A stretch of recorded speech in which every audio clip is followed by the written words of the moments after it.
Assalamualaikum warahmatullahi wabarakatuh. Apa kabar pemirsa dan juga pendengar dimanapun Anda berada. Kita bertemu lagi di acara Ngobrol Sehat bersama dengan Agarilus. Dan sebelum kita melanjutkan obrolan hari ini, saya Arda Prastawa mengingatkan kembali untuk pemirsa dan juga pendengar yang ada di rumah untuk selalu kepoin di sosial media kita di Instagram dan juga TikTok di Agarilus Official, dan juga Facebook dan YouTube di Agarilus Series. Dan juga kita mengingatkan kembali untuk pemirsa yang akan berinteraktif atau memberikan saran dan kritik bisa di nomor 0822 33000047. Dan seperti biasa hari ini kita sudah kehadiran praktisi kesehatan kita, ada Ibu Mita. Iya. Oke, Mbak Mita. Iya, Masih puasa lagi. ya? Oh, masih dong. Oh. Oke, dan tema kita hari ini adalah tidak jauh dari kebiasaan atau kita yang sedang berpuasa ini mengeluarkan aroma surga. Gitu ya. Ya, boleh dibilang ini ya Mbak ya, nafas kurang segar atau bau mulut. Nah, kita juga akan membahas apa sih penyebabnya dan mungkin nanti solusinya seperti apa dan kiat-kiat di masa puasa ini agar kita tetap fresh dan tetap percaya diri. Baik. Oke. Jadi ya bau mulut ya, atau mungkin dalam istilah medis disebut halitosis gitu ya. Halitosis atau bau mulut yang kurang sedap, kalau berdasarkan beberapa literatur itu 80% disebabkan oleh masalah di dalam mulut sendiri gitu ya. Bisa karena gigi berlubang, kemudian karena lidah yang kotor ya, seperti itu, atau mungkin karena ada plak atau karang gigi. Nah, kemudian ada infeksi di gusi atau di gigi yang berlubang, biasanya masalahnya seperti itu. Oke, kalau lambung tuh bisa nggak sih Mbak, orang yang mungkin lambungnya ada masalah terus akhirnya menimbulkan bau mulut juga bisa mungkin ya? Jadi memang kan 80% berasal dari rongga mulut itu sendiri ya, artinya seperti itu. Nah, kalau 80% sudah artinya tidak ada potensi di situ, berarti sisanya adalah yang ada di dalam tubuh kita gitu ya. Bisa dari lambung, kemudian penyakit diabetes, kemudian penyakit ginjal, itu juga bisa menyebabkan. Berarti bau mulut itu juga bisa disebabkan bukan karena faktor dari rongga mulut aja, tapi juga beberapa penyakit. Iya, penyakit yang kemudian bisa kemudian manifestasinya atau gejala klinisnya adalah bau mulut seperti itu. Oke, nah kalau kita bahas satu persatu nih, mungkin dari apa dulu? Diabetes dulu mungkin. Itu kok bisa, kenapa ya Mbak ya? Iya, jadi gini, kalau orang diabetes itu kan darahnya cenderung kadar gulanya tinggi ya. Jadi kalau kadar gula tinggi di peredaran darah manapun, terutama di bagian mulut, akan banyak sekali bersarang bakteri. Nah, seperti itu. Jadi asal usulnya seperti itu. Jadi karena gula darahnya tinggi, ada di peredaran darah, kemudian memicu adanya bakteri-bakteri yang kemudian ngendon di situ, istilahnya seperti itu, yang kemudian dia menyebabkan infeksi. Itu kalau orang diabetes ya, seperti itu. Nah, kalau orang penyakit ginjal ya, kemudian kenapa kok kemudian bisa terjadi bau mulut gitu ya? Biasanya kalau orang sakit ginjal itu kan karena ada metabolisme atau pemecahan dari ureum ya, senyawa ureum yang kemudian tidak sempurna, akhirnya masuk ke peredaran darah lagi. Itu yang kemudian bisa juga menimbulkan bau seperti apa ya? Kalau ureum itu baunya seperti bau tidak sedap ya, seperti itu, yang kemudian itu menjadi ciri orang sakit ginjal seperti itu. Nah, ada juga seperti ini, Mas Arya mungkin pernah dengar seperti sinusitis ya, radang pada sinus ya, radang pada sinus seperti itu, yang kemudian itu juga bisa membuat orang juga nafasnya juga tidak sedap karena mungkin bau dari sinusnya itu gitu ya, karena ada bakteri di situ. Oke, berarti bau mulut misalkan kita berpuasa sih pasti wajar ya? Iya, betul. Oke, kalau bisa disebut istilah bau surga. Oke, tapi kita tahu juga ya Mbak, bahwasannya bau mulut disebabkan ada yang karena mungkin faktor mengidap penyakit atau apa. Oke, nah kita ke tema hari ini, bau mulut pada orang yang berpuasa. Oke, ini bisa dikatakan wajar, tapi juga bisa diminimalis. Iya. Jadi gini, kalau kita 14 jam tidak ada minum ya, tidak minum, tidak makan seperti itu, sebenarnya akan ada namanya mulutnya akan kering ya, karena memang salivanya berkurang karena kita nggak minum. Nah, biasanya kalau salivanya berkurang, mulutnya kering, ini yang kemudian memicu bau sebenarnya itu. Dan nanti kalau misalnya kita sudah minum lagi sudah normal, baunya tidak berbau lagi, itu berarti normal-normal aja gitu ya. Tetapi yang jadi masalah ketika kita sudah buka puasa tuh, sudah minum, sudah makan, kok nafasnya masih bau busuk ya, bisa jadi mungkin karena ada faktor di rongga mulut kita, bisa Indikasi jadi tadi ya. karena infeksi gusi, kemudian karena lidah yang kotor ya, atau mungkin karena ada plak ataupun ada karang gigi seperti itu. Oke, nah berarti selain menggosok gigi atau berkumur atau apa ya, untuk setidaknya meminimalisir. Nah, kalau kita berpuasa kan, misalkan kita lagi mau sholat, kita wudhu.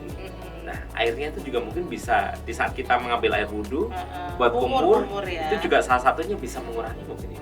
Bisa juga ya. Tapi kalau dia sudah ada seperti misalnya kayak masalah-masalah di rongga mulut ya, seperti infeksi, kemudian gusinya berdarah, kemudian ada karang gigi, ini yang kemudian tidak bisa teratasi dengan hanya mungkin berkumur seperti itu. Oke, karang gigi juga menjadi salah satu penyebab bau mulut. Iya, seperti itu. Jadi memang mungkin kalau sudah jadi karang gigi agak susah ya dibersihin pakai sikat gigi ya, harus ke dokter gigi, harus dibersihin seperti Scaling itu. Ya, di scaling seperti itu. Oke, nah ini juga mungkin juga mewakili pemirsa dan pendengar ada di rumah. Oh iya, ternyata kalau orang berpuasa kita mau ngomong aja juga gitu ya, agak ditahan gitu. Oke, tapi kalau saran dari Mbak Mita sendiri ya selaku praktisi kesehatan, ini mungkin dianjurkan apa nih Mbak untuk menjaga terutama kesehatan mulut tadi? Iya, jadi kalau misalnya berpuasa ya, kita tetap harus menjaga kebersihan mulut ya, terutama pada saat misalnya kayak tetap harus sikat gigi sehari 2 kali dan juga ditambah mungkin 1 kali sebelum tidur ya, mungkin itu juga dibersihin. Kemudian bisa kita kemudian berkumur-kumur menggunakan mouthwash gitu ya, atau mungkin menggunakan antiseptik untuk kemudian mengurangi adanya bakteri di rongga mulut. Oke, berarti kita tetap menjaga kesehatan mulut. Yeah. Nah, ini ngomong-ngomong tentang makanan yang bisa memicu ya, seenggaknya bau naganya itu loh. Ya, soalnya gini, kita bukan kita ya, mungkin saya salah satunya penggemar pete jengkol itu karena memang enak. Nah, itu disarankan nggak sih selama kita puasa mengkonsumsi itu, atau boleh-boleh aja gitu? Iya, jadi kalau misalnya seperti ya, misalnya kan bulan puasa ini memang mulut kita kering ya, karena memang nggak makan, nggak minum. Nah, sebenarnya pemicu dari bau mulut pada saat puasa itu karena mulutnya kering, itu aja sebenarnya. Nah, kemudian kalau nanti kita sudah minum, sudah makan, biasanya akan berkurang baunya seperti itu. Nah, kalau misalnya selama puasa kok kita kemudian mengkonsumsi makan makanan yang kemudian berbau menyengat ya, seperti pete, jengkol, kemudian seperti apalagi tuh beberapa makanan yang kemudian membuat merangsang bau mulut ya, ini mungkin boleh-boleh aja ya, tapi setelah itu langsung dibersihin ya, bisa kumur-kumur atau mungkin bisa gosok gigi seperti itu ya, itu bisa dilakukan. Tapi memang kalau jengkol mungkin baunya agak lama ya. Awet ya? Awet seperti itu. Sampai ke urin aja? Iya, masih bau ya. Bau. Seperti itu. Oke, nah ini juga bau mulut sebagai indikasi ada kanker mulut atau infeksi saluran pernafasan. Ini bener nggak sih Mbak? Ya, jadi gini, kalau misalnya tadi ya yang 80% itu berasal dari kelainan di rongga mulut ya, mungkin bisa dipastikan ke dokter gigi. Ternyata bau mulut itu mungkin sudah diperiksa nggak ada karang gigi, kemudian nggak ada infeksi gigi juga, kemudian nggak ada infeksi gusi, kemudian giginya juga nggak bolong, tapi kok masih tetap bau mulut, berarti bau mulut itu berasal dari penyakit. Nah, seperti itu. Jadi kalau sudah diperiksa rongga mulutnya semuanya baik-baik saja, bagus-bagus aja, tapi kok masih bau, itu berarti ada masalah di dalam tubuh kita, seperti itu. Bisa kanker mulut, bisa diabetes tadi saya sebutkan, kemudian bisa ginjal, kemudian bisa sakit mah juga bisa, seperti itu beberapa. Oke, berarti kalau kita kembali ke produk Agarilus nih, nah dengan akhirnya muncul tercetus bau mulut ini kan ternyata setelah kita menelaah ada beberapa faktor juga ya. Betul. Oke, nah boleh dong disarankan rekomendasi produk Oh, dari iya. Agarilus ini apa? Baik, Mbak? untuk kita ya, kemudian bisa kumur-kumur nih pakai Agarilus Drop. Drop juga bisa ya? bisa. Jadi Oke. setengah gelas air hangat tuh Mas Arya, kemudian ditambah 10 tetes Agarilus Drop. Nah, bisa dikumur-kumur pada saat pagi dan sore hari, atau kalau misalnya puasa berarti pada saat mau tidur dan juga pada saat sahur gitu ya. Nah, ini kan mengandung propolis. Propolis adalah antibakteri alami, kemudian ada daun pegagan juga, ini juga antibakteri. Jadi intinya kalau misalnya kita bisa kemudian rutin kumur-kumur menggunakan Agarilus Drop, ini kemudian mengurangi flora bakteri di dalam rongga mulut kita seperti itu. Jadi Oke. bisa terbebas dari bau mulut yang disebabkan oleh infeksi. Dengan Agarilus Drop ya? Iya. Itu hanya untuk dikumur aja, Mbak? Dikumur aja. Jadi dikumur sebenarnya hanya ingin mengurangi bakteri patogen yang ada di rongga mulut. Gitu ya. Jadi bakteri di dalam tubuh kita kan ada bakteri patogen, ada bakteri non patogen. Cuma kalau jumlahnya tidak seimbang akhirnya menjadi penyakit ya. Jadi kalau misalnya bau mulut yang disebabkan oleh infeksi bakteri, berarti banyak banget bakteri patogen, bakteri yang menyebabkan penyakit ada di rongga mulut kita. Nah, dengan rutin kumur dengan Agarilus Drop ini bisa mengurangi tuh timbunan bakteri patogen yang ada di rongga mulut kita, sehingga kita terbebas dari bau mulut yang tidak sedap seperti itu. Oke, nah kita juga tahu bahwasanya obat-obat herbal atau bahan herbal yang bisa mengurangi, membantu istilahnya kayak bau mulut seperti teh mint, kayu manis, dan Iya, juga betul. cengkeh. Nah ini produk Agarilus yang mengandung kandungan itu yang produk apa nih? Iya, kalau ini ada nih ya. Ini mengandung kayu manis nih ya, bisa mengurangi juga. Jadi kalau memang bau mulutnya itu mungkin kronis ya, mungkin sudah infeksinya kronis, bisa ditambah dengan minum selte ya. Minum selte 3 kali sehari 1 seloke untuk kemudian menekan bakteri patogen yang ada di dalam rongga mulut seperti itu ya. Jadi Agarilus Dropnya ini tadi dikumur ya, dicampur dengan segelas air hangat, setengah gelas air hangat, 10 tetes Agarilus Drop, kemudian bisa dikumur, ditambah dengan yang diminum yang selte ya, 3 kali sehari 1 seloke untuk kemudian menekan jumlah bakteri patogen yang ada di dalam rongga mulut kita seperti itu. Oke, Jadi wih. komplit ya, Komplit produk ya. Agarilus itu bisa untuk semua keluhan seperti itu. Oke, Mbak Mita, biasanya bau mulut ini untuk penderita asam lambung. Nah ini jika asam lambungnya naik, ini juga bisa mengakibatkan bau mulut. Iya, betul sekali. Nah itu berarti kita harus jaga apa nih, jenis makanan atau pola makan apa agar asam lambung gak naik nih? Iya. Jadi kalau misalnya seperti penderita GERD ya, gastroesophageal reflux disease, artinya asam lambungnya itu udah naik ke kerongkongan bahkan ke mulut seperti itu. Biasanya yang dirasakan adalah perasaan yang pahit gitu ya, karena asam lambung itu kan harusnya di lambung tapi dia di mulut, akhirnya kena lidah tuh. Jadi rasanya pahit banget. Pernah nggak Mas? Belum ya? Mungkin waktu kita lagi nggak enak badan, terus mau makan apa-apa nggak Iya. enak karena pahit. Iya. Terus kemudian lidahnya terasa baal seperti itu, kemudian terasa tebal, kemudian kita makan apa-apa itu nggak enak. Itu pertanda kalau asam lambung naik sampai ke mulut. Nah, itu juga bisa menyebabkan bau ya, baunya seperti seperti bau tidak sedap seperti sedap, itu. ya. Nah, seperti itu. Nah, kalau yang ginjal mungkin baunya itu beda. Memang ada literatur yang menyebutkan bahwa bau mulut karena penyakit itu sebenarnya bisa dideteksi ya, tapi itu mungkin tingkatannya mungkin ya mendeteksi tenaga medis ya, seperti itu. Kalau Jadi misalnya, tenaga medis tahu ya, iya, ini baunya kira-kira dikasih penyakit apa-apa. gitu. Jadi kalau misalnya kayak penyakit ginjal itu baunya seperti ureum. Jadi seperti ureum itu seperti bau bau anyir seperti urea seperti itu ya. Terus kemudian kalau diabetes itu seperti disebutkan di literatur seperti buah busuk ya, karena banyak mengandung bakteri yang kemudian sudah membusuk di situ. Nah, seperti itu. Kalau yang lain-lain biasanya bisa diukur pakai alat yang namanya halistometer ya. Jadi ada itu. Alat Kita pengukur pengukur bau mulut. tingkat halitosis ya. Jadi kayak alat, kemudian ada pipanya, kita tiup seperti itu, nanti ada skalanya tuh. Oh, Ya, bisa beli di mana sih Mbak kayak gitu? bisa di dokter gigi ya. Pada skala kurang dari 100 itu masih normal. Tapi kalau Aman lah ya. 100 sampai 250 itu sudah berpotensi ada penyakit. Di atas 250 itu ada penyakit di dalam rongga mulut ataupun di dalam tubuh seperti itu. Memang bisa diukur. Ada ukurannya, ternyata saya baru tahu loh. Iya. Oke, Mbak, kita mau bahas lagi, tadi udah disinggung yang penyakit kanker mulut. Nah, penyakit kanker mulut ini disebabkan apa dan pemicunya apa dan seperti apa sih yang terjadi secara fisik kita melihatnya gitu? Nah, jadi kalau misalnya kanker ya, semua jenis kanker itu kan pertumbuhan yang tidak normal dari sel-sel ya. Kalau di mulut berarti mungkin ada di bagian mulut kita, entah itu di gusi ataupun di lidah, yang kemudian sel-selnya itu bertumbuh secara tidak normal atau abnormal. Jadi selalu bermetastase, selalu membelah, kemudian menjadi ganas seperti itu.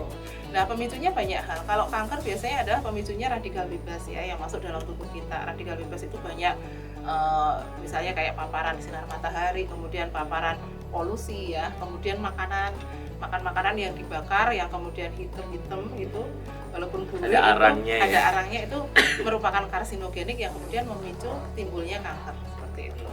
Nah, memang kalau kanker mulut itu kalau lihat di literatur ya, kanker mulut mungkin bisa sampai kayak pertama mungkin kayak gusi bengkak ya, gusi bengkak kok nggak sembuh-sembuh seperti itu, kemudian terus membengkak akhirnya menjadi kanker mulut seperti itu. Jadi awalnya memang mungkin ada infeksi bakteri yang kemudian tidak kunjung sembuh, kemudian ada mungkin juga ada bahkan juga ada karsinogenik yang sudah terpapar lama ya, kemudian menyebabkan kanker juga bisa seperti itu. Dan itu secara fisik kanker mulut itu ada pembengkakan. Pasti kalau kanker itu ada inflamasi atau pembengkakan. Kalau di mulut di mana ya, Mbak? Kalau yang pernah saya lihat mungkin sebenarnya kayak gusi bengkak kayak gitu abuh ya. gitu Kayak ya, abuh bengkak gitu, ya. terus tapi dia kemudian kayak orang Jawa bilang kayak mencotot gitu, apa toh Mas? Kayak gitu ya. Nah, seperti itu yang mungkin pembengkakannya sangat besar sekali seperti itu. Dan itu kalau kanker itu lama Mbak untuk bengkaknya. Mungkin kalau kita bengkak gigi 2 hari 3 hari hilang. Nah, Kalau kanker ini itu mungkin pembengkakannya mungkin terjadi sangat masif ya, artinya mungkin secara cepat membesar seperti itu, dan kemudian ada peradangan, ada rasa sakit yang sangat gitu ya, dan itu nanti bisa segera ke dokter untuk membuktikan apakah itu kanker atau pembengkakan gusi biasa. Tapi kalau pembengkakan gusi biasa biasanya kan kalau itu karena infeksi biasanya 3 hari 4 hari sudah mereda ya. Kalau itu kan kalau kanker biasanya akan karena ada metastase dari sel-selnya, jadi semakin lama akan semakin membesar. Oke, nah kita jadi tahu nih pemirsa kanker mulut, karena tadi di bahasa juga ini kok banyak ini ya, maksudnya gini, mungkin orang yang dengan gusi atau bengkak di pipi ya, oh ini ada indikasi mungkin karena gusi bengkak atau karena kanker mulut. Oke, untuk menjaga makanan nih Mbak, kalau kita berbicara tentang makanan, paling nggak mengurangi efek bau mulut ini apa sih yang disarankan? Iya, jadi semua makanan yang mengandung gas ya, itu pasti menyebabkan bau mulut. Durian, ya kan? Kan mengandung gas ya. Pete, jengkol itu ada gasnya ya. Terus kemudian itu makanan tidak disarankan. Kalau memang kita sedang menderita misalnya kayak bau mulut yang kronis, itu mungkin bisa dikurangi ya, seperti itu. Tapi kalau sebenarnya kita nggak ada masalah apa-apa di dalam rongga mulut kita, makan seperti itu boleh-boleh aja. Setelah itu kita mungkin bisa gosok gigi ya, kemudian bisa kumur-kumur, nah seperti itu. Nah, kemudian kalau misalnya ada beberapa misalnya makan makanan yang kemudian memicu bau mulut ya, tadi seperti durian, kemudian protein tinggi atau protein ya, biasanya kayak daging-dagingan itu juga bisa memicu bau mulut. Nah, jadi daging kan mengandung banyak protein. Kadang kita kalau makan daging mungkin ada yang nyelip di gigi. Nah, bakteri itu suka banget dengan protein, suka dengan gula, dengan protein. Karena apa? Sebagai media dia untuk tumbuh gitu ya. Jadi kalau misalnya ada daging, kita makan daging ayam, daging apa, jika giginya kurang bersih, nggak aneh, kemudian akan menjadi media dia untuk berkembang biak di situ. Nah, protein tadi akan diuraikan menjadi asam amino. Nah, itu yang kemudian menjadi pertumbuhan bakteri di situ, artinya menyebabkan bau mulut. Waduh, ternyata kita baru tahu loh ya. Bau mulut itu bukan hanya karena faktor mungkin kita habis makan makanan dengan bau menyengat atau mungkin kurang menjaga kesehatan gigi, ternyata banyak sekali penyebabnya ya Mbak ya. Waduh, oke. Baik, untuk pemirsa di rumah sekali lagi kami ingatkan yang baru saja bergabung di Instagram dan TikTok kita di Agarilus Official, dan juga YouTube, Facebook di Agarilus Series. Jangan lupa berikan saran dan kritik juga konsultasi di nomor 0822 33000047. Dan hari ini kita mengangkat tema seputar bau mulut di saat bulan Ramadan. Waduh, ini bau mulut bukan sekedar bau mulut ya. Nah, ini kita juga pengen tanya sama Mbak Mita nih, Mbak. Tips untuk mencegah bau mulut di saat kita menjalankan ibadah puasa. Baik, jadi kalau misalnya pada saat puasa yang perlu diperhatikan, karena mulut kita kering berarti kita harus menjaga biar kita tidak dehidrasi ya. Dan kemudian pada saat kita buka puasa perbanyak makan buah-buahan. Jadi kalau misalnya buah-buahan itu kan banyak juga mengandung air ya, jadi kemudian bisa memperbanyak saliva yang kemudian membuat mulut menjadi tidak bau. Jadi intinya tidak dehidrasi, kemudian memperbanyak buah gitu ya pada saat kita berpuasa gitu. Ya, intinya buah dan makanan yang mengandung serat banyak ya Mbak. Iya, dan juga yang mengandung air ya. Jadi kalau pilihan buahnya bisa semangka ya, bisa jeruk ya, bisa buah pir yang banyak mengandung air seperti itu. Baik, dan ini juga ada pertanyaan dari pemirsa yang ada di rumah. Ya. Ini dari Mbak Alasari. Oke, ini pertanyaannya, saya sudah 3 hari sakit gigi dan sempat demam juga. Untuk obat agarus apa yang bisa dikonsumsi nih? Ya, jadi kalau sakit gigi bahkan sudah demam, itu pertanda kalau dia sakit giginya karena infeksi bakteri. Ya, jadi kalau misalnya hanya sakit gigi kemudian giginya bengkak gitu ya, tidak disertai demam, mungkin hanya pembengkakan biasa ya. Tapi kalau sudah sampai meriang, biasanya itu adalah indikasi kalau dia sudah ada infeksi ya, seperti itu. Nah, ini bisa kemudian kumur-kumur nih ya, tadi sudah saya jelaskan, bisa kumur-kumur pakai air hangat ya, setengah gelas air hangat, kemudian ditambah dengan agarelus drop ya, 10 tetes, kemudian dikumurkan secara rutin ya, pagi dan juga sore hari ya, seperti itu. Kemudian bisa juga mengkonsumsi sel T. Nah, 3 kali sehari 1 sloki untuk mengurangi infeksi ya pada bagian rongga mulut seperti itu. Oke, kalau lambung tuh bisa nggak sih Mbak, orang yang mungkin lambungnya ada masalah terus akhirnya menimbulkan bau mulut juga bisa? Iya. Jadi memang kan 80% berasal dari rongga mulut itu sendiri ya, artinya seperti itu. Nah, kalau 80% sudah artinya tidak ada potensi di situ, berarti sisanya adalah yang ada di dalam tubuh kita gitu ya, bisa dari lambung, kemudian penyakit diabetes, kemudian penyakit ginjal, itu juga bisa menyebabkan. Berarti bau mulut itu juga bisa disebabkan bukan karena faktor dari rongga mulut aja, tapi juga beberapa penyakit. Iya, penyakit yang kemudian bisa kemudian manifestasinya atau gejala klinisnya adalah bau mulut seperti itu. Oke, baik. Dan ini juga masih ada satu pertanyaan lagi dari pemirsa, ada Ibu Warningsi. Baik, pertanyaannya, saya menderita tekanan darah rendah, sering pusing apalagi saat puasa awal. Nah, ini gimana caranya untuk atasi darah rendah saya? Dan produk agarus yang apa yang cocok nih Mbak? Ya, jadi kalau darah rendah ya mungkin sebenarnya itu, kalau darah rendah itu mungkin lebih tepatnya anemia itu ya. Jadi kekurangan hemoglobin yang merupakan komponen penyusun sel darah merah gitu ya. Untuk kasus anemia bisa mengkonsumsi agarelus madu hitam pahit nih ya, 3 kali sehari 1 sendok makan. Kalau pada saat puasa berarti dikonsumsi pada saat buka puasa, kemudian pada saat mau tidur, dan juga pada saat sahur. Nah, ini untuk kemudian meningkatkan jumlah hemoglobin yang kemudian membuat puasa menjadi lancar ya, seperti itu. Oke, wah ini kiat-kiatnya banyak banget ya dari agarelus. Oke, Pak Mita, mungkin kita akan flashback ke depan tadi, ke belakang tadi maksudnya, cara menjaga kesehatan mulut. Nah, ini mungkin juga bukan di saat bulan puasa aja nih, tapi cara umum bisa kita edukasikan untuk semuanya. Apa nih Mbak? Jadi yang pertama tetap menjaga kebersihan mulut ya, tetap dengan menyikat gigi gitu ya. Kemudian pilihan sikat giginya yang pertama biasanya yang paling dianjurkan adalah sikat gigi yang kemudian ujungnya kecil ya, jangan kemudian ujungnya yang terlalu besar, karena kalau semakin ke sana kan biasanya jangkauannya akan semakin kecil ya. Jadi pilih sikat gigi yang kemudian ujungnya kecil, bulu sikatnya lembut, jadi tidak melukai gusi ya, seperti itu. Nah, kemudian sering-sering menyikat lidah ini yang kemudian jarang kita lakukan. Jadi Menyikat lidah.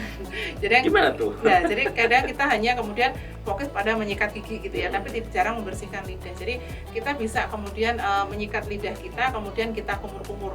Jadi lidah itu kan juga dia sumber juga penumpukan bakteri juga di situ, kemudian sisa-sisa makanan juga ada di situ. Nah, jadi selain menyikat gigi juga membersihkan lidah. Nah, seperti itu. Mungkin juga ada alatnya tuh, alat sikat lidah ya. Sikat lidah. Nah, ya. itu juga bisa. Nah, kemudian segera saja mungkin bisa ke dokter gigi untuk kemudian memeriksakan kalau memang ada gigi yang berlubang, kemudian ada gusi yang sering berdarah, kemudian mungkin juga ada karang gigi bisa dibersihkan, itu bisa kemudian memeriksakan rutin ke dokter gigi seperti itu. Luar biasa tipsnya ya, mengena langsung deh. Oke, Mbak Mita, kalau tadi kita membahas penyakit-penyakit yang ada kaitannya dengan bau mulut. Yeah. Nah, ini juga mungkin ada dari Agarilus, karena banyak sekali produk Agarilus untuk berbagai macam jenis penyakit. Baik. Mungkin ada salah satunya penyakit radang gusi, diabetes, gagal ginjal, asam lambung kronis, dan mungkin alergi. Mungkin kita akan bahas satu persatu dulu nih, Mbak. Oke, dari penyakit radang gusi. Oke, produk Agarilus yang disarankan. Kalau radang gusi kan semua peradangan bisa diredakan dengan propolis dan juga dengan pegagan ya. Bisa mengkonsumsi Agarilus drop ini 3 kali sehari 10 tetes diminum ya. Kemudian yang dikumur juga ada. Jadi Agarilus ini bisa dikumur dan juga diminum ya. Kemudian untuk meredakan peradangan pada gigi dan gusi ya, seperti itu. Nah, kemudian tadi Mas Arya sebutkan bau mulut juga disebabkan oleh misalnya seperti diabetes gitu ya. Nah, kalau misalnya 80% dari bau mulut, penyebab bau mulut kan biasanya pada radang mulut, ternyata pada rongga mulut, ternyata di rongga mulut kita itu tidak ada masalah. Nah, berarti itu berasal dari penyakit. Nah, seperti itu. Nah, itu juga harus langsung dicari akar penyakitnya apa, seperti itu. Nah, kalau memang penyakitnya karena diabetes, mungkin dari produk-produk Agarilus bisa dikonsumsi. Ada Agarilus drop ini ya, kemudian ada Selte. Nah, ini sudah banyak orang yang membuktikan khasiat dari Agarilus drop dan juga Selte untuk menormalkan lagi ya kadar gula darah. Jadi bisa dikonsumsi Agarilus drop 3 kali 10 tetes, kemudian ada juga Selte 3 kali sehari 1 sloki untuk kemudian menormalkan lagi kadar gula darah pada penderita diabetes, seperti itu. Oke, ini juga mungkin ada penderita asam lambung kronis. Iya, kalau asam lambung kita biasanya ini ya, andalannya pasti madu temulawak gitu ya. Jadi sebenarnya madu temulawak ini simple, mudah juga ya. Kemudian rasanya juga enak. Jadi secara diterima pasien biasanya akan lebih mudah ya. Jadi untuk penderita asam lambung yang kronis ya ataupun yang masih akut ya, bisa mengkonsumsi madu temulawak 3 kali sehari 1 sendok makan ya pada saat sahur, mau tidur, dan juga buka puasa itu kalau pada saat selama menjalankan ibadah puasa, seperti itu. Kemudian ada juga ini ya, Agarilus herbal drink. Nah, Agarilus herbal drink ini bisa dikonsumsi 3 kali sehari 1 sloki yang bisa kemudian menormalkan lagi ya flora normal usus juga, kemudian menambah bakteri baik di saluran pencernaan, kemudian mengurangi kembung, kemudian mengurangi beberapa gangguan pencernaan selama Anda berpuasa, seperti itu. Oke. Nah, sekarang satu lagi, alergi.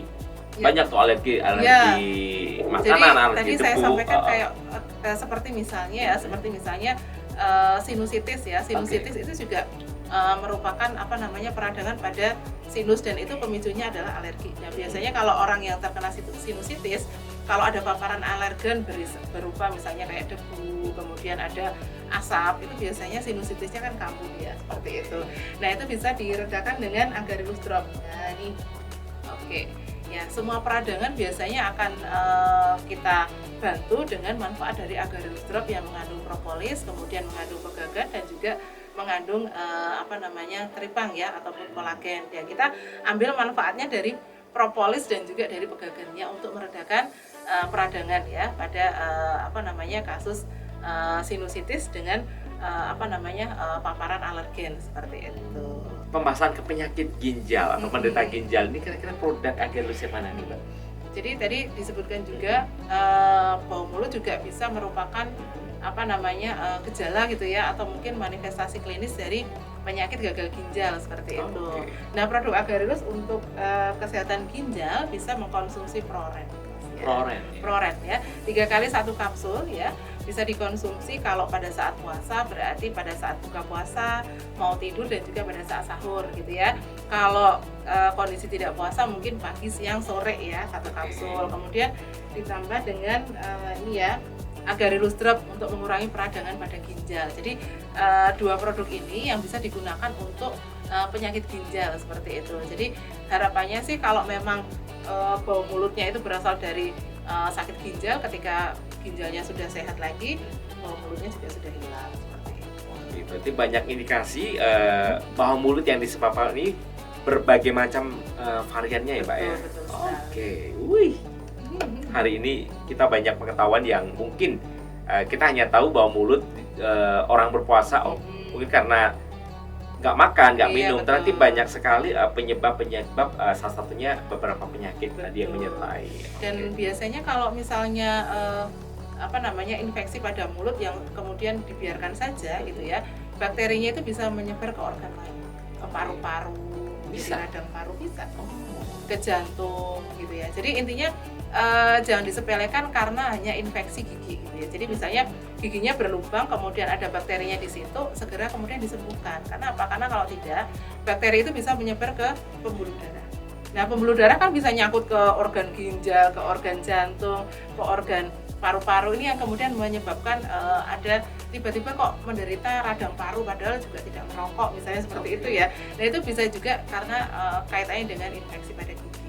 Berarti memang iya ya, dulu banyak sekali yang misalkan tidak punya riwayat penyakit ini, tiba-tiba ada penyakit ini. Oh, berarti disebabkan salah satunya dari itu juga Iya, ya, Mbak ya? betul. Jadi memang kalau kita punya gigi berlubang, segera ke dokter aja untuk mungkin dibersihkan atau mungkin ditambal gitu ya. Intinya jangan dibiarkan saja ketika kita ada infeksi pada gigi seperti itu. Oke, ini pertanyaan tapi di luar dari segmen ini ya.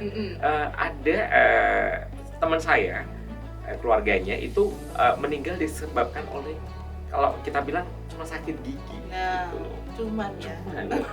Tapi enggak, biasanya orang sakit gigi kan sepele Mbak ya.